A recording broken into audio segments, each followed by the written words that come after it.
Friends, West Bengal school service commission 11-12 assistant teacher নিয়োগের result বা লিখিত পরীক্ষার মধ্যে আপনি কত পেয়েছেন তার ফলাফল অলরেডি পাবলিশ করে দিয়েছে।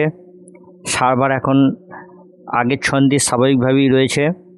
তো এখানে যে গুরুত্বপূর্ণ বিষয় প্রিলিমিনারি ইন্টারভিউ লিস্ট পাবলিকেশন, অর্থাৎ প্রিলিমিনারি ইন্টারভিউ লিস্ট কবে পাবলিশড হবে, এটা সম্ভবত 12 নভেম্বরের পর পাবলিশড হতে পারে।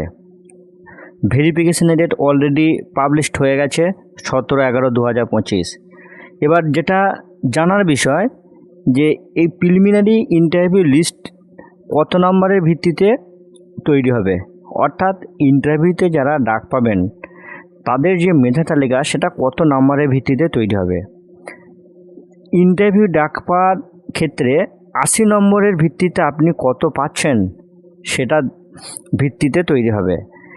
80 নম্বর বলতে লিখিত পরীক্ষায় 60, একাডেমিকে 10 এবং এক্সপিরিয়েন্সে 10। 80 নম্বরের ভিত্তিতে প্রিলিমিনারি ইন্টারভিউ লিস্ট তৈরি হবে। এখনও পর্যন্ত 11-12 মোট ভ্যাকেন্সি হচ্ছে 12,514, যদিও ভ্যাকেন্সিটা বাড়তে পারে। তা কমিশনের রুলস অনুযায়ী 100টি শূন্যপদের জন্য যদি 160 জনকে ডাকা হয় তাহলে উক্ত শূন্যপদ অনুযায়ী ডাক পাবেন 20,000-এর কিছু বেশি। তবে কিন্তু কতজন অ্যাকচুয়াল ডাক পাবেন সেটা নির্ভর করছে subject wise cut off marks, vacancy এবং কতজন কোয়ালিফাইড করবেন তার উপর।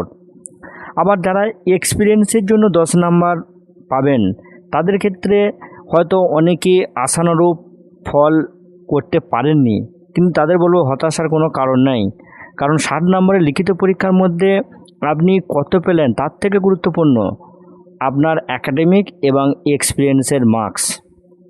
তো এই ছোট্ট ইনফরমেশনটুকু আমি আপনাদের সঙ্গে শেয়ার করলাম। ধন্যবাদ।